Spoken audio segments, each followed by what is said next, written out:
Hi there, it's Penny at Mountain Yoga Kinlochleven. And I'm just doing a little snippet here of some yoga for runners sequence that you can use when you finish your run. Okay, so this is from a workshop that we were doing with Girls on Hills for their Ultra Skills running weekend just the other weekend. So in that workshop, we talked about and we worked with the feet, the importance of looking after the feet. We also looked at the shoulders and the chest as well. And we talked about those kind of habitual poses your body is in when you're running, particularly if you're running very long distances, and those kind of shapes that your body makes, and those repetitive, recurring motions that you pick up mile after mile after mile. So thinking about using your yoga practice to open those out, let the body reset itself and really improve your range of motion. You don't need to be super bendy, okay? We're just trying to ease into some of the poses here. So I'm just going to show you a very short extract. I'm assuming you're lovely and warm, you've been out for a run, and that you're ready now to have a little stretch out after your run is over. You could do this in the car park, or most of it anyway, or you can get inside, do it indoors when you come back. So in the class, we looked at feet, we looked at chest and shoulders, we used things like ragdoll forward fold, we did some cat-cows. So now we're going to pick up, we're going to start off on hands and knees, okay? So you want to come down to kneeling. If you've got any knee pain at all, pad your knees out. Your knees should be hip width apart. And I think we did talk about quite a bit about what does hip width really look like. So make sure you've got that nice gap, that knee window that was talked about. Untuck the toes. Spread the fingers nice and wide, kind of like a starfish, and take them a little bit wider than shoulder width apart. So like your little fingers kind of on the outside edge of your mat. Tuck your toes under. You're going to push up and back. So take the hips up and then take them back and really lengthen out through the arms. Let your head hang down. This is down dog. Soften those knees a lot. Okay, so this is a nice one for lengthening out the hamstrings, lengthening out through the chest and through the armpits. So let's walk this dog. One heel to the floor, come up onto the ball of the other foot, and then change over. You're easing out through the backs of the legs, but you're also easing out through the armpits and the chest as well. If you're not familiar with down dog, get Googling, okay? Try Yoga Journal, is a good website. There's lots of information on how to really finesse your down dog. I'm not going to go into a lot of detail on that here. Let your head relax down though. You're gazing between the knees.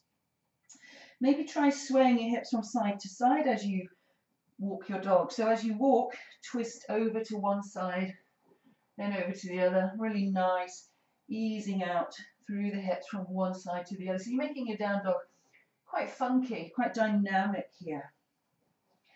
Then come back to neutral. Bend both your knees. You're going to look up your mat to the space between your thumbs, and just with one foot or the other, it doesn't matter which, because we're going to do them both. Pick that foot up off the floor, bend the knee, look at that space between the thumbs, and you're going to step your foot through. So you might have to do it in stages, or you might need to help it. Just step it through, let it land softly, and drop the back knee onto the floor. Again, you can pad it out if you need to. Have a nice right angle in the front knee, so the knees over the ankles. You should be able to see your foot. Frame that front foot with the hands, and we're just opening out into the front of this hip. So you can take that knee further back if that feels good.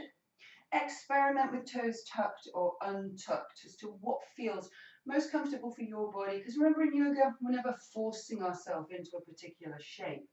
We're really listening to our body. We're really just allowing our body to enjoy the movement. So if we're comfortable here, we're going to take a breath in and just bring the hands up onto that front knee. Relax those shoulders. Give them a little bit of movement. Take the arms behind the back, interlace the fingers. Point your index finger down to the floor. Really, what we're aiming to do is just open out across the chest, underneath the collarbones. If you think about the shape your body is making when you're running, we can often tense through the shoulders, we can round through the shoulders. So we're just trying to open out through the chest here. Lots of energy going down through the fingers, down towards the floor. Stay long in the back of the neck and keep the chin slightly tucked. Take a breath in. Now as you breathe out, bend the elbows, release the hands, bring this hand onto your knee, opposite hand to the front leg onto the floor. Middle finger kind of in line with your big toe. We're going to take a little twist here to open through the chest. So I'm going to turn my back to you so you can see how this works. So with the hand that's on the knee, I'm going to begin to lift that shoulder. Then I'm going to lift the elbow. And if it feels good, I'm going to lift the arm. Now, if I've got any injuries here in the shoulder or in this arm, I'm going to take that hand onto the lower back of the hand on the lower back, because I can still open out through the shoulder here. You could look up, or you could just look out to the side. See what works for you. Find your breath while you're here. And for each of these poses, I would say maybe take 3 to 5 nice, deep, relaxing breaths while you're here. Now to come out of the pose, whether your arms extended or whether the hand's on the lower back, I'm going to bring that hand right the way down. I'm going to place it inside the front foot. So both hands are inside that front foot, middle fingers in line with that big toe. Now you've got some options here. You might just want to stay here. This might be enough. If you want a little bit more, really working into that hip, you can roll that foot out to the side and roll the knee out to the side. Now that might be enough. If you want more, you can soften at the elbows a little bit and let the shoulders relax down here. Just allowing the out breath to help you relax into the pose. I'm just going to turn front ways on so you can see the foot rolling out whilst we're in this low lunge. So the hands are inside the foot.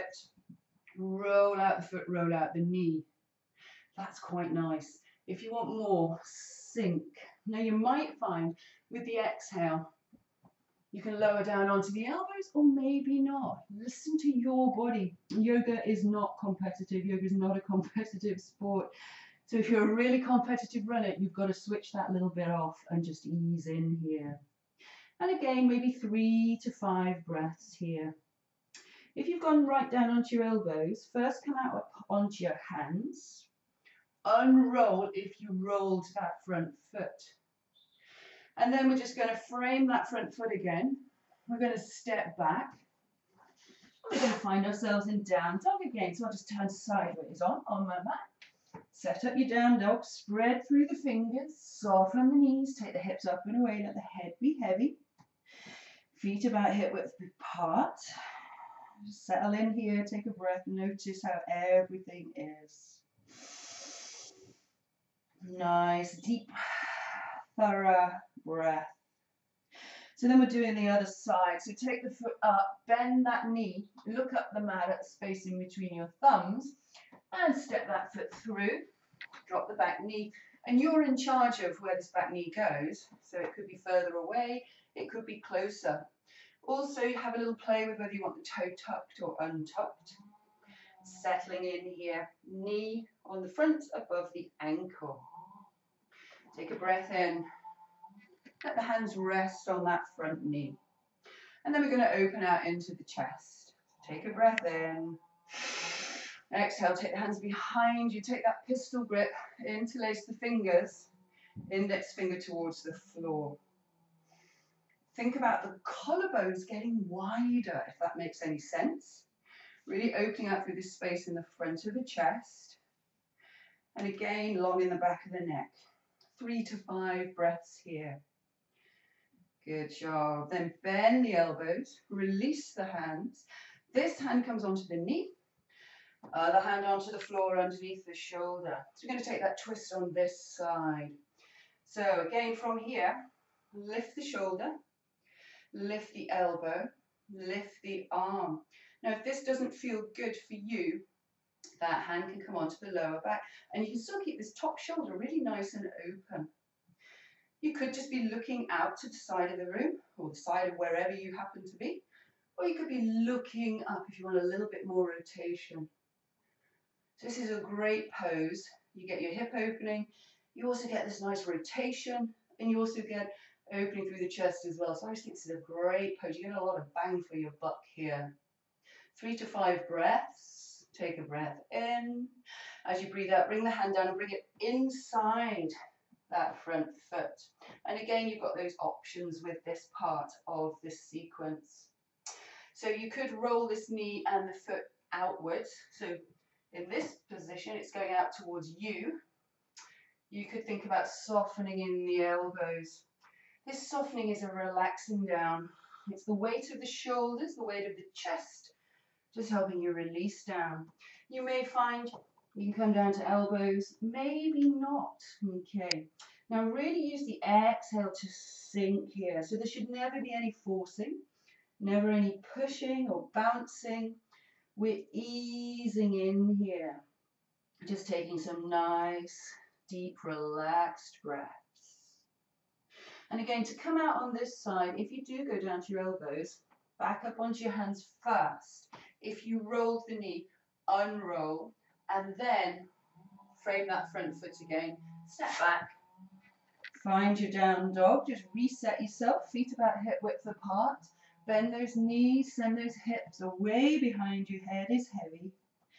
Gazing between the knees. Maybe walk that dog. Just noticing the space you've created in the hips. Good job. And then we're just going to come down onto hands and knees. And then we're just going to come down onto the back for a figure of four. So if you bring your feet flat on the floor, bum fairly close to your heels, let the back come down. And just hook one ankle over the other knee. Let this knee fall out to the side. Now you might stay here. If you want a little bit more, foot can come off the floor. If you want more still, you can reach through and take hold of this leg. It's quite good if you flex both the ankles and just draw it in a little bit closer. You might find you can actually reach around the shin. If your head and your shoulders come off the floor, really just try and relax them down. And if you can't relax the head and the shoulders, just back off a little bit and come back to here. So just choose a variation that works for you. And again, 3 to 5 breaths here. Good job. Take a breath in. Exhale, release down. Bring that top foot onto the floor. Swap over. Hook the ankle over the knee and let this knee come out to the side. Flex that ankle. See where you want to go. It's always your choice in your practice. Listen to your body. Maybe this foot will come off the floor. Maybe you could thread your fingers through just around the back of that thigh to draw it in a little bit closer. You'll know because you'll feel in the hip as to how far you want to go. And you may well find one side is different to the other. You might want to reach around the shin and draw it in a little bit closer. But again, if your head and your shoulders are off the floor, you should be able to relax them down. And if it's not comfortable, then back off. So just see what's going to work for you. Maybe here, so I think this hip for me is a little bit tighter on this side, so I'm actually more comfortable here. And in the poses, in the stretches, you're looking for something that might be intense, but it should never be painful. So you're really trying to learn to find that edge in yoga. Intensity is good, but not pain. Again, 3 to 5 breaths per pose. Nice, slow, deep, relaxing breaths.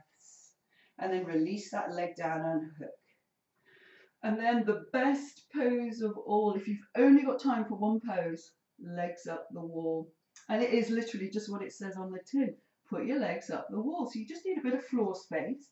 I've done this in car parks up my van if I've been particularly knackered. So come sideways to the wall. So your hips are against the wall, your shoulders against the wall. Lie down and then spin yourself around so your bum's against the wall. And let those legs just go up the wall. It's really nice if you let the arms come out quite wide. You can even bring them overhead. That's a really nice chest and shoulder opener. But the shoulders should be able to relax. You could stay here. You could have a little play. You could take the legs wide. You could do diamond shapes. Now this is one pose that I would recommend you do for longer than 3 to 5 breaths. If you've been on your feet for a long time, if you've been on a really long run, this is good actually, just after a day at work if you've been on your feet, I would try and do this for a minimum of a couple of minutes. Do this for 5 minutes if you like. Just get yourself super comfy and just settle here. Really let your breath calm down. Just let yourself be very relaxed. You might want to put some extra layers on if you're going to be still. So pop some socks on, stick a fleece on, or grab a blanket. But just settling here is absolutely great. And stay here as long as you like.